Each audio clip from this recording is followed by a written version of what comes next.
la météo avec Coloca et sa salle des banquets multifonctions, Il Palazzo. Bonsoir à tous et à tous, j'espère que vous avez passé un agréable samedi. Un petit conseil pour démarrer ce bulletin météo. Vous savez que nous sommes en saison sèche, protégez donc bien vos yeux, vos narines et vos bouches des poussières en suspension car elles contiennent des germes épidermiques. Ce soir, le temps sera calme dans la majeure partie du pays et les températures basses sont enregistrées dans la région du nord-ouest, à l'ouest et même dans la région de l'Adamawa, environ 14 degrés de température. Pour les détails, nous allons tout droit dans la région de l'Adamawa. On observe un ciel éclairé de lune dans toutes les villes et une intense fraîcheur dans la ville de Tignières en matinée. Ensuite, cap dans la région du sud-ouest, c'est les mêmes conditions. La lune est toujours aussi présente et les températures sont limite agréables pour toutes les villes. Nous terminons avec le littoral où nous observons un grand contraste entre Douala et Konsamba dans la nuit et en matinée, assez de chaleur dans la ville de Douala, 26 degrés. Attention à la chaleur. Dans vos programmes de balade, n'hésitez pas à inclure l'île aux singes d'Edea qui est un merveilleux site touristique. Excellente soirée.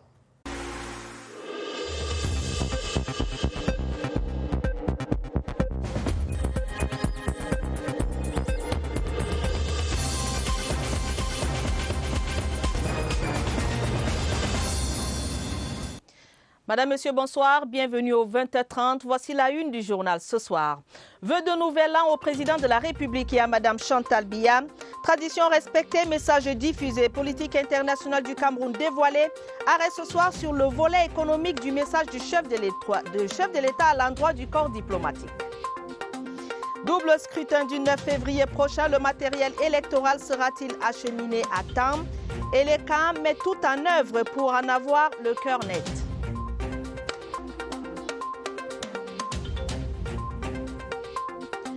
20 défis en 2020 pour une éducation de qualité, de nouvelles approches pédagogiques. Défis majeurs du secteur éducatif au Cameroun. On fera le point dans ce journal. Voilà pour les titres du journal. Merci, mesdames, messieurs, de nous recevoir chez vous. La saison des vœux 2020 est définitivement lancée. Les vœux au président de la République, Paul Biya, puis les vœux à son épouse, Madame Chantal Biya. La cérémonie de présentation des vœux de Nouvel An au chef de l'État intervient dans un contexte marqué par d'importantes mutations économiques. Voici le décryptage de Lucrèce Mdounjimba. Premier défi pour le Cameroun, l'augmentation de la croissance de 4 à 7, voire 8%. Deuxième défi, l'achèvement des chantiers de première génération en vue de leur intégration dans les circuits de production.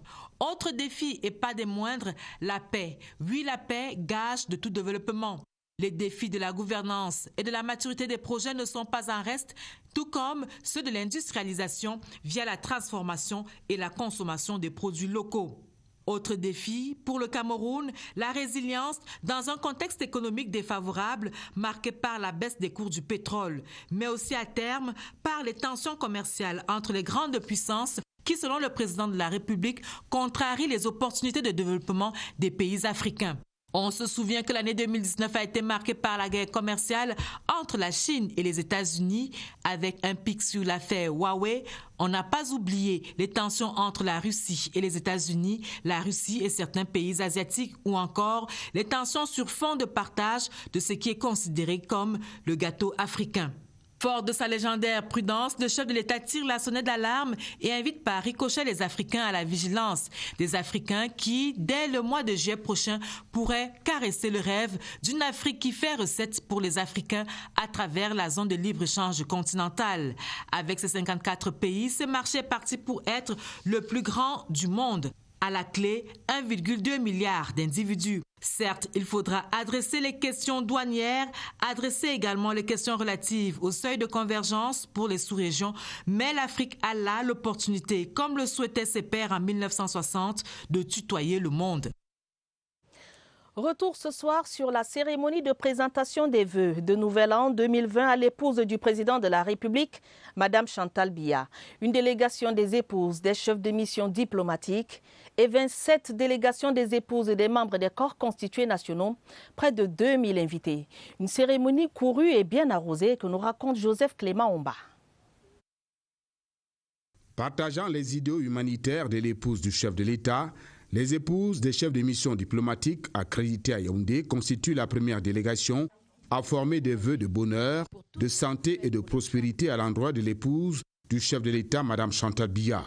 Je saisis donc l'opportunité de cette cérémonie de présentation de vœux pour vous féliciter et encourager pour tout ce que vous faites pour les femmes camerounaises, les enfants défavorisés et les populations vulnérables. Après les poignées de main et des poses photos, Mme Chantal Biya reçoit en audience ses épouses de chefs de mission diplomatique. Les petits signes faisant souvent de grandes amitiés, chaque épouse de diplomate rentre du palais de l'Unité munie d'un cadeau souvenir du Cameroun. Épouse du vice-président du Sénat, Mme Tabé Tando conduit la première délégation des épouses des membres des corps constitués nationaux. Elle est suivie de Kavaï Fadimatou, épouse du président de l'Assemblée nationale. Dans la suite, Micheline Ayan, épouse du président du Conseil économique et social. Ensuite, Grace Dion Gouté, épouse du Premier ministre au chef du gouvernement, pour les épouses des membres du gouvernement. L'épouse du président du Conseil constitutionnel, Elena Tangana, qui porte le bouquet des épouses des membres du Conseil constitutionnel. Épouse du procureur général près la Cour suprême, Anne Djodo dirige les épouses des membres de la Cour suprême. Après elle, Constance Owona, épouse du secrétaire général adjoint du comité central du RDPC, pour les épouses des membres du comité central du Rassemblement démocratique du peuple camerounais. En 8e position, la délégation que dirige Yaoua Issatou, présidente nationale de l'Organisation des femmes du Rassemblement démocratique du peuple camerounais, OFRDPC.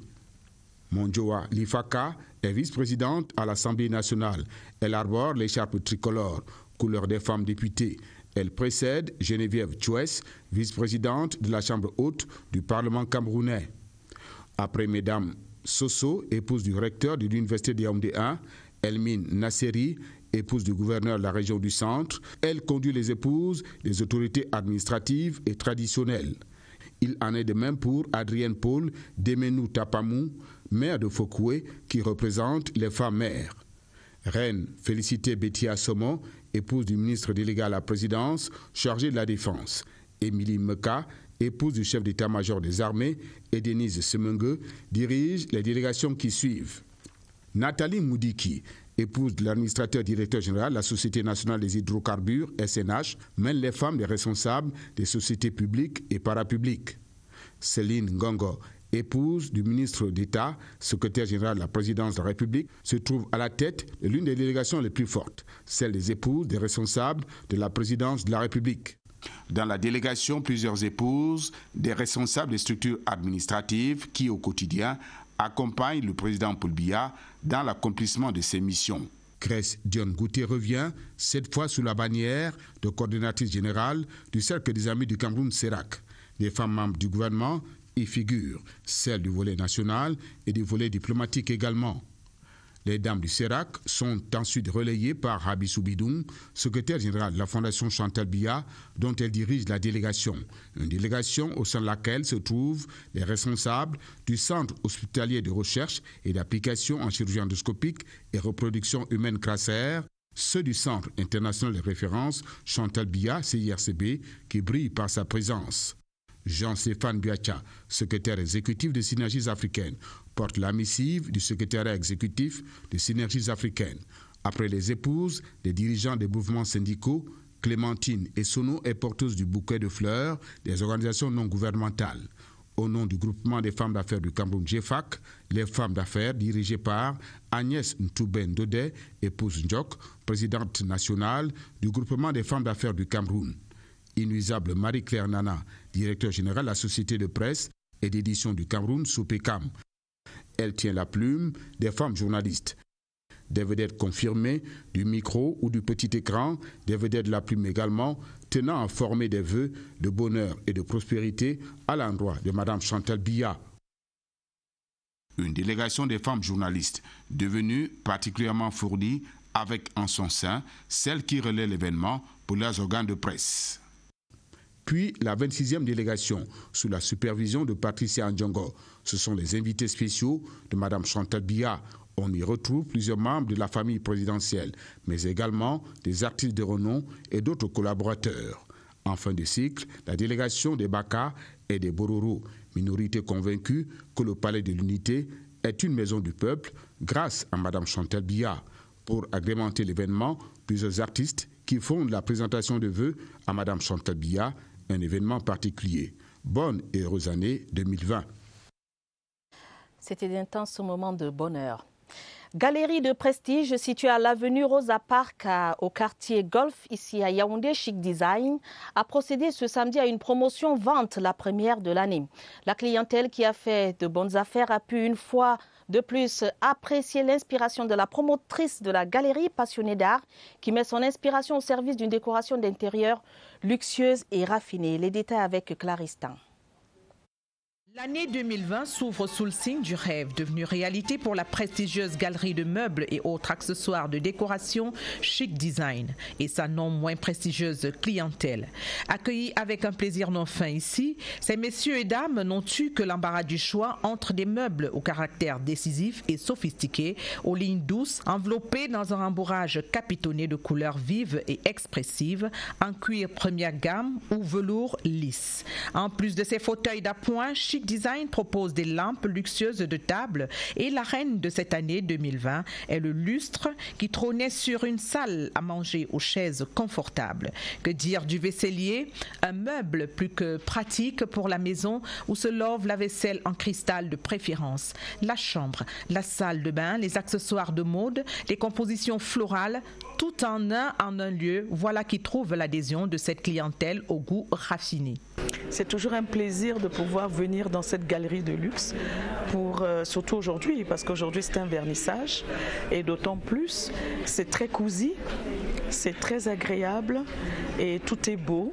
Les articles de maison sont très innovants et vraiment c'est tout un plaisir d'être là dans cette galerie. Je dis un grand bravo à la promotrice, à la propriétaire de cette galerie parce qu'elle a beaucoup de goût et c'est rare de trouver des articles aussi minutieux et aussi beaux, tout ça réuni à un même endroit. On n'a plus rien à envier en Europe, on trouve tout ici et même la qualité. Parfois même en Europe, on a du mal à avoir tous les produits dans un seul magasin. Donc on se sent vraiment à la maison. Vous avez des affaires que vous achetez à Paris beaucoup plus cher qu'ici. C'est chouette d'avoir des choses de qualité concentrées à un seul endroit. Là déjà j'ai pris un assortiment de verres, de plats pour ma table. Donc voilà, c'est pour ça que je venais ici. C'est tout juste un choix subtil et surprenant de la promotrice de cette galerie de luxe qui combine si bien le style du passé saupoudré d'un gros zeste de moderne. Les convives de ce soir, plus que satisfaits, sont repartis les mains pleines de présents. À Chic Design, ça se passera ainsi tout le long de l'année 2020, à peine entamée. Et par ces temps de présentation des vœux de Nouvel An dans les administrations, il faudrait peut-être y faire un tour. Parlons maintenant des élections municipales et législatives au Cameroun alors qu'on se rapproche de l'échéance du double scrutin du 9 février prochain. Elections Cameroun est confiant. L'acheminement du matériel électoral dans les démembrements territoriaux sera fait dans les délais, mais les CAM restent vigilants sur la préparation matérielle. La visite des bases logistiques par les membres du conseil électoral a permis de faire le point. C'est vrai, Ali Gambeli. À quelques semaines du double scrutin, Elecam a organisé une visite à la base aérienne 101, le centre de conditionnement du matériel électoral. Une occasion d'évaluer au moindre détail l'état d'avancement des préparatifs des élections municipales et législatives. Les vérifications sont faites par commune et ensuite nous avons le nombre de bureaux de vote. La numérotation nous permet de nous rassurer que tous les kits ont été traités et sont classés. Nous regroupons donc tout cela dans la circonscription et une fois que tout cela est regroupé, nous établissons donc le bordereau de transmission. Sur la base des indicateurs objectifs et après avoir fait le tour du propriétaire, le conseil électoral se veut rassurant. Le parcours à mi-chemin montre que nous avons une bonne maîtrise du temps. La programmation donnée par le conseil a été maîtrisée et nous restons vigilants. Vous savez que les élections se terminent après les résultats. Nous sommes en avance du temps, nous avons moins de 28 jours. Tout le matériel sera acheminé dans les antennes communales, dans les bureaux de vote au jour J, sans problème. L'évaluation technique faite sur le terrain s'est poursuivie lors des travaux de la session de plein droit du conseil électoral à l'immeuble siège. Il incombe à l'organe en charge de la supervision, de la gestion des opérations électorales et référendaires de faire respecter le calendrier ainsi que la programmation des activités. Et pendant ce temps, les rotatives vont tourner à plein régime à l'imprimerie nationale qui rend donc sa copie. Les 9 millions d'enveloppes qu'elle devait produire le sont. La déclaration est de Walter Paul Como, directeur de l'imprimerie nationale. C'était au cours de la visite du président du conseil électoral, Eno Abrams Egbe, dans cette institution. Attendu la réception officielle du dit matériel de vote. Pierre Binambarga. Le président du conseil électoral de l'ECAM, Abraham Eno Egbe, et le directeur général des élections, Eric Essoussé, sont à l'imprimerie nationale. Ils y sont pour des motifs nobles. Avec l'ECAM, nous avons eu un marché de fabrication des enveloppes municipales, 9 millions d'enveloppes des élections municipales. J'ai eu à rassurer le président du conseil électoral qu'à l'heure où nous parlons, il reste moins de 25 000 enveloppes à livrer. Il faut dire que l'imprimerie nationale dispose de nouveaux équipements qui lui permettent d'être performants et de respecter les délais. Elle sert à imprimer les enveloppes. Elle sort 350 enveloppes par minute. Je vous présente les enveloppes de l'ECAM, élection municipale 2020. Nous sommes en fin de production des produits l'ECAM à l'imprimerie nationale du Cameroun. C'est dire en définitive que Elections Cameroun n'a plus de raison d'avoir peur en ce qui concerne l'impression des enveloppes pour les municipales du 9 février 2020. Parlons maintenant de la réhabilitation des voiries urbaines à Yaoundé. Le ministre de l'Habitat et du Développement urbain était sur le terrain ce samedi dans les arrondissements de Yaoundé 2e, 3e, 4e et 5e. Célestine Ketia-Cortez a annoncé le début des travaux d'ici juin prochain.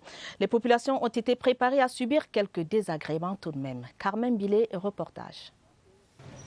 Quartier Kolmeseng dans le 5e arrondissement de Yaoundé. Ça circule au ralenti.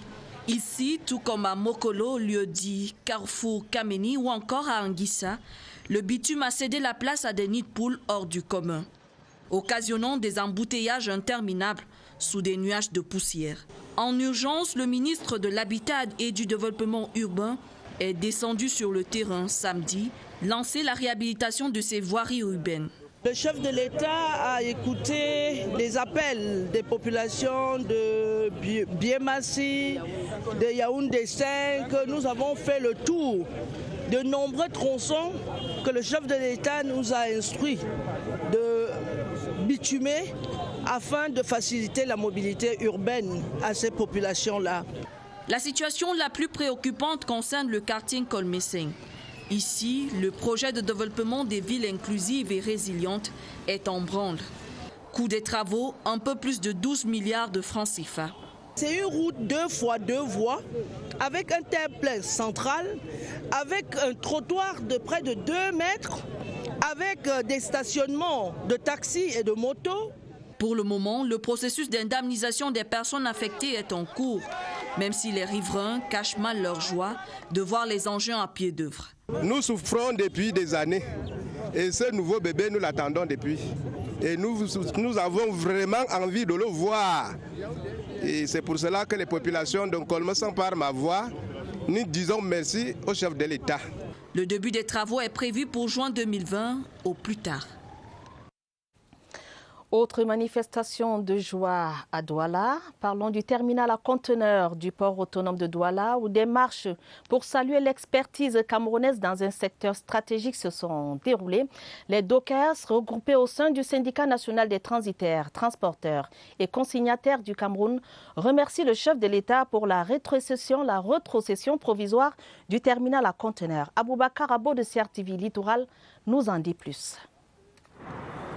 Pour leur sympa quotidien, les dockers du terminal à conteneurs du port autonome de Douala ont quelque peu modifié leur itinéraire. Bain de foule au marché Sandaga, sprint à la place Vallée de la Besseke. Des pas de gratitude marqués avec un train pour dire merci au chef de l'État après la rétrocession provisoire à la gestion des affaires au terminal à conteneurs.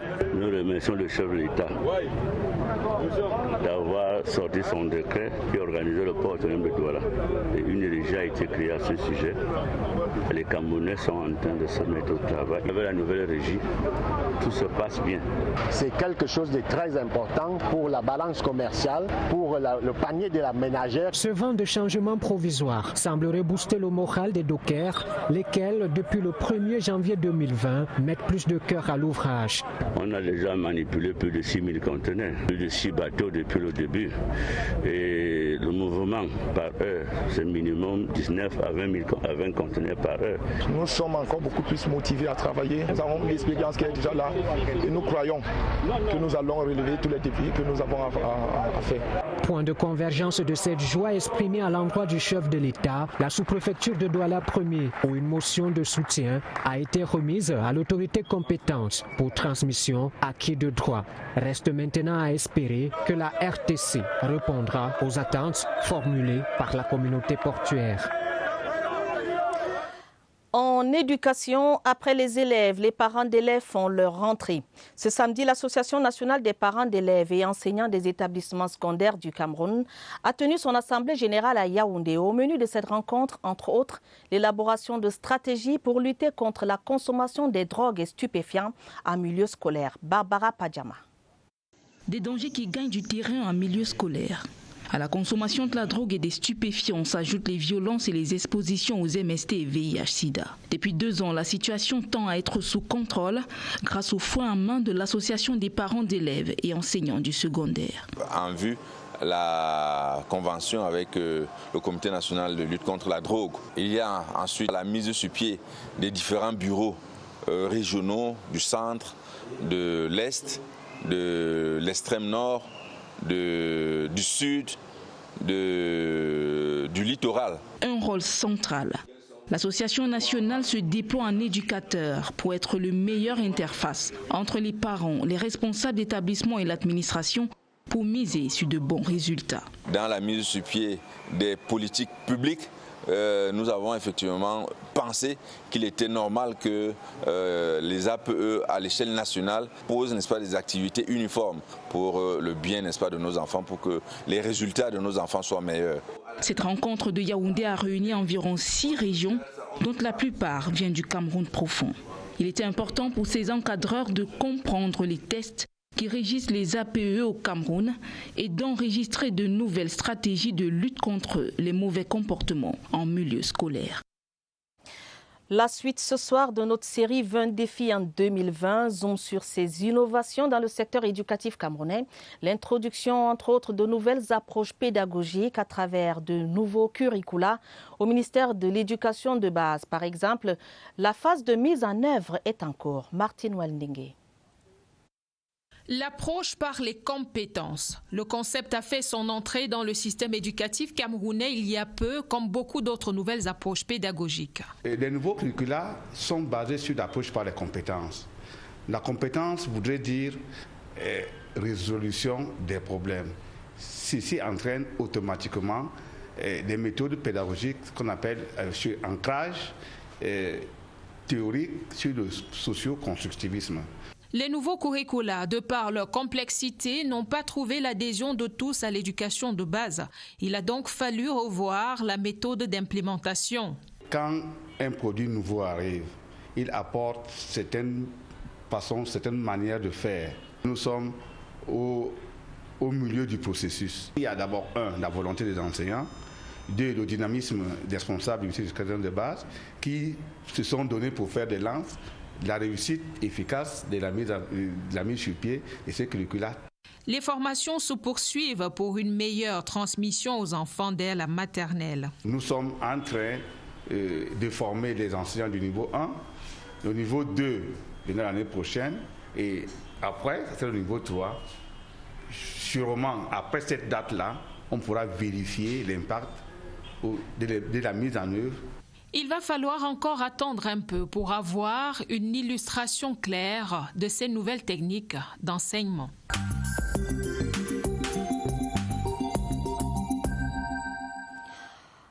Dans l'instant TIC, nous vous proposons de redécouvrir la carte biométrique étudiant lancée hier à l'université de Yaoundé 1. Le sésame dédié à l'étudiant offre désormais plusieurs avantages et facilités avec le suivi et le traitement en ligne de plusieurs dossiers. Une véritable révolution dans le milieu universitaire où très souvent des fraudes sont recensées. Silouane Monkam. Voici la carte biométrique étudiant. Elle va assurément révolutionner le traitement des données en milieu universitaire. Ce sésame à la forme rectangulaire contient une puce et des coordonnées. C'est aussi un porte-monnaie numérique, autant d'atouts qui justifient sa présence dans les mains de l'étudiant. C'est une carte multifonctionnelle Visa qui permet à l'étudiant d'avoir accès non seulement à tout ce qu'il y a comme gestion bancaire de la carte, mais aussi d'avoir accès à tout ce qu'il y a comme information académique sur la carte. La carte biométrique étudiant offre les inscriptions en un clic dans les différentes facultés. À l'université de Yaoundé 1, pionnière de cette opération, cette carte totalement gratuite permettra aux 71 000 étudiants recensés de travailler en ligne. Des achats, il peut les faire dans les magasins, non seulement au Cameroun, mais aussi partout dans le monde. Plusieurs services sont intégrés dans cette carte, notamment des bibliothèques numériques. Les notes académiques peuvent également y être stockées. Ça lui donne droit à un profil académique où il a la possibilité d'obtenir ses performances académiques, les emplois de temps, d'obtenir un certain nombre d'informations définies par l'université. Les avantages de la carte biométrique étudiant se mesureront à long terme. L'on peut énoncer l'identification des fraudes, la non-falsification des notes lors des examens de passage. C'est un véritable saut qualitatif en milieu universitaire. Le commissaire aux ressources humaines, à la science et à la technologie de la Commission de l'Union africaine était hier vendredi l'hôte de l'Institut africain d'informatique. Le professeur Sarah Mbieno Agnan est venu encourager les étudiants de cet établissement de formation et traduire sa reconnaissance au représentant résident de l'IAI Cameroun pour son engagement dans la promotion des TIC. Michel Renaud-Ouandja. En tant que structure de référence de formation au TIC, les actions de l'IAI dans l'initiation des masses à l'informatique sont reconnues à l'échelle internationale. Cette reconnaissance est réitérée par la visite à l'IAI du professeur Sarah Mbieno, commissaire aux ressources humaines, à la science et à la technologie de la Commission de l'Union africaine. Le fait qu'elle soit venue à l'IAI aujourd'hui, pour nous, c'est un immense honneur et nous ne pouvons être que très contents et très reconnaissants pour cet honneur. Une visite qui a permis de saluer les efforts déployés par Armand Claude Abanda, le représentant résident de l'IAI, dans les questions liées à l'innovation technologique. Les jeunes d'aujourd'hui sont le fer de lance de demain. Nous avons donc besoin des institutions telles que l'IAI qui pourraient les rendre plus compétents. En marge de cette visite, l'Institut africain d'informatique, qui entend étendre ses formations dans le cadre du MIGEF 2035 dans le sud-ouest, a signé une convention avec une structure basée à Limbé, structure qui servira comme point focal à ces formations. Des avancées du secteur des TIC. Parlons maintenant des grands pas de l'agriculture de deuxième génération dans le Septentrion, une unité de nettoyage et d'analyse des céréales au profit des producteurs de sorgho. Coût de l'infrastructure, 633 millions de francs CFA. Le ministre de l'Agriculture et du Développement rural a officiellement inauguré la nouvelle unité de nettoyage. Malmoussa, le doublesse de CRTV Extrême Nord. C'est une nouvelle ère qui s'ouvre pour les sorghoculteurs. Ces milliers de sacs, fruits de leur dur labeur, constituent la matière première de cette unité de nettoyage et d'analyse des céréales. Un preneur de proximité est crédible qui les achète dans des conditions qui leur sont favorables, selon la volonté du gouvernement de la République. On voit par exemple une maman qui avant n'arrivait pas à envoyer ses filles à l'école. On retrouve maintenant beaucoup d'enfants d'agriculteurs dans les universités. Ça, c'est un indicateur. Deuxièmement, l'habitat s'est amélioré, les gens ont tollé leur maison. Et quand on tient nos assemblées générales, il y a des centaines de motos garées. Le ministère de l'Agriculture et du Développement rural qui a financé cet investissement a visé deux objectifs. Nous avons aujourd'hui le sorgho qui non seulement est produit par les membres de cette coopérative, qui est transformé par l'unité que nous venons d'inaugurer aujourd'hui, mais à côté de ça, la coopérative fait la formation et l'insertion des jeunes et en même temps produit de la farine pour l'alimentation des enfants. Je crois que c'est un exemple à suivre, c'est un exemple à féliciter. Dans cette usine, 10 tonnes de sorgho sont débarrassées de toutes les impuretés en 1 heure avant de prendre la direction d'une société brassicole. Au-delà de l'encadrement qu'elle apporte aux paysans, désormais en coopérative et capable de fournir 4000 tonnes de sorgho, la structure a généré plusieurs centaines d'emplois jeunes. Au ministère des Forêts et de la Faune, on table sur une nouvelle stratégie qui passe par l'aménagement, le renouvellement et la sécurisation du secteur forêt et faune. C'est l'objectif de l'atelier national qui a réuni des experts en planification et des responsables centraux du ministère des Forêts et de la Faune autour du ministre Jules Doré-Ndongo. Les détails avec Étienne Pascal Azegue. Comment mener l'activité agricole sans qu'elle ne représente une menace pour la forêt? La question est disséquée par les experts en planification et de la gestion durable des écosystèmes forestiers du ministère des Forêts et de la Faune à Yaoundé. Tout part de la forêt. Les villes aussi constituent une menace pour la forêt. Il n'y a pas question de dire que la forêt, l'agriculture menace la forêt. Non. L'agriculture est nécessaire. S'il n'y a pas d'agriculture, nous ne pouvons pas vivre. Par exemple, éviter les feux, l'agriculture subbrûlée, toutes ces choses. Il faut éviter toutes ces choses-là. Le renouvellement, l'aménagement et la sécurisation sont quelques programmes que souhaite mettre en place le ministère des Forêts et de la Faune dans sa nouvelle stratégie du secteur rural au Cameroun. Des ateliers comme ceux-ci nous permettent de savoir de quoi nous sommes capables, quelle peut être notre contribution forêt-faune pour l'ensemble global du secteur rural. Cette stratégie elle-même, elle est en cours d'élaboration en ce moment. Cette nouvelle vision de préservation sera contenue dans un document qui devra améliorer le cadrage des activités dans le secteur forêt pour le plus grand bien des populations rurales. Parlons maintenant de santé publique avec la gratuité du traitement du VIH-Sida au Cameroun implémentée sur le terrain. Des ateliers de sensibilisation pour la mise en œuvre effective de cette mesure gouvernementale se tiennent ça et là. Les antirétroviraux sont distribués de manière gratuite. Le suivi biologique également se fait sans frais. Des avancées rappelées aux responsables de formation sanitaire dans la région de l'Est cette semaine. Caroline Amumbozanga.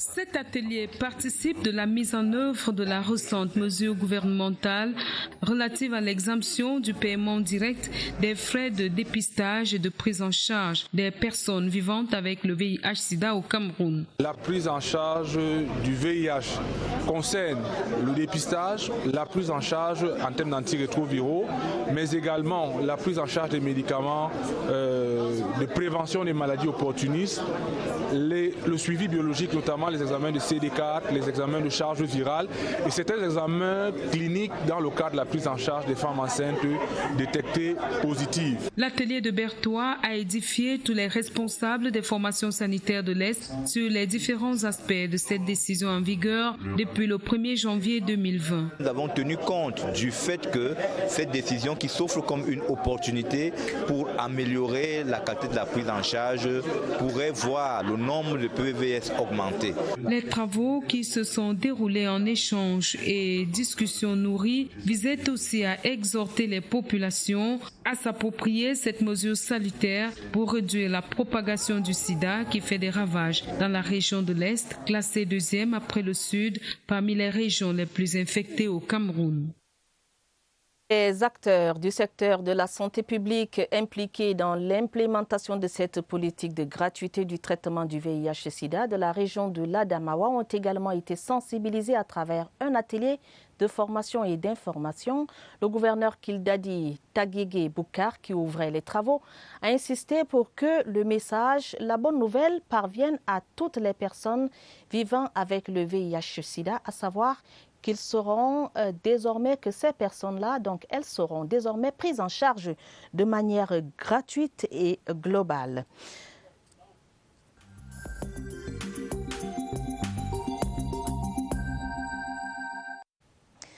Un administrateur civil, c'est le titre du nouvel ouvrage de Abakar Ahmad, l'ancien gouverneur de région. Dans une écriture inspirée de son expérience, dénonce avec la dernière énergie les abus et autres trafics d'influence de certains patrons de région ou de département, des attitudes et comportements qui ternissent l'image de l'administrateur civil. Stéphane Zebomo l'a lu pour vous. Un administrateur civil, présenté par un administrateur civil. Ici, les mots ne sont pas si vides. L'ouvrage de 180 pages dresse le portrait d'un type d'administrateur, souvent civil à l'issue de leur formation à l'ENAM, mais qui deviennent civils sur le terrain, c'est-à-dire produisent des performances en dessus de la moyenne, des personnages au comportement méprisable du fait de la corruption et autres tares qui menacent le monde des gestionnaires. Malheureusement, il y en a parmi ces administrateurs civils-là qui se laissent traîner dans la boue par un comportement inadmissible à la limite et que certains élus ont traité d'administrateurs civils. Pour écrire cet ouvrage, l'auteur part de sa posture d'ancien sous-préfet, préfet puis gouverneur de l'Est, du Nord-Ouest et de la Damawa. Un parcours qui lui aura donné l'expérience nécessaire pour dénoncer et fustiger les situations qui paralysent la territoriale et surtout pour savoir différencier le bon administrateur du mauvais. En lisant ce livre, on comprendra ce que c'est qu'un administrateur civil, qu'est-ce qu'un bon administrateur civil, comment est-ce qu'il est formé, quelles sont les qualités qui sont requises pour pouvoir se vanter d'être un administrateur civil. Il faut sauver les chefs de terre du virus de la corruption et de l'inertie. Pour y parvenir, Abakar Ahmad préconise une série de solutions assorties des exemples des autorités administratives qui, de son point de vue, constituent des modèles dans la gestion des affaires administratives pour un Cameroun émergent.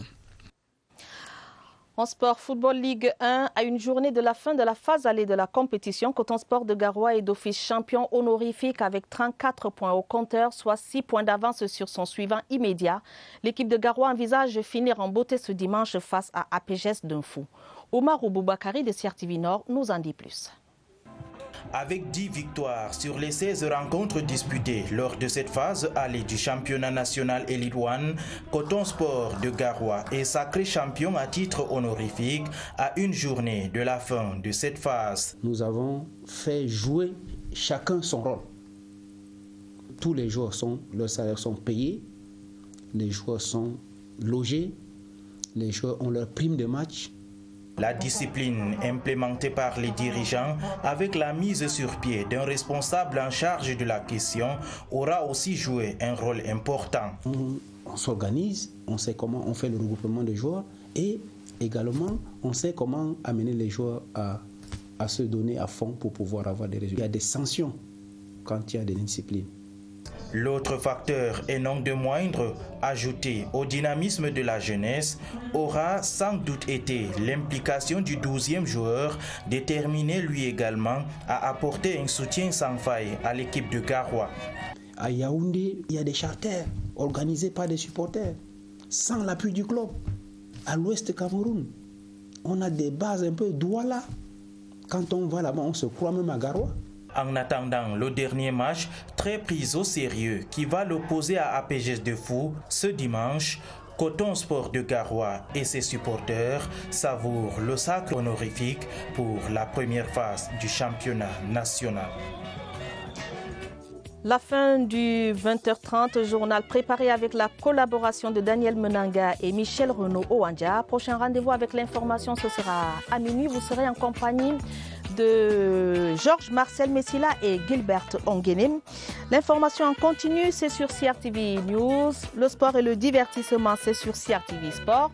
L'info tout court, c'est CRTV Web. Mesdames, Messieurs, votre fidélité nous honore. Bonne soirée à tous.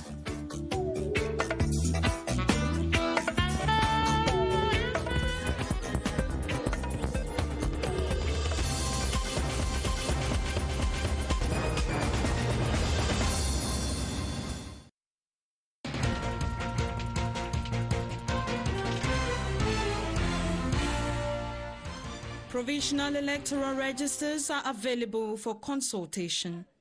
Have you noticed any errors or omissions on your personal details? Cases of multiple registration or deceased loved ones? Well, wait no more.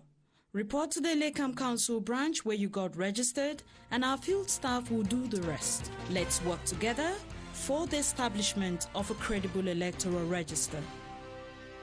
This is a message from Elections Cameroon.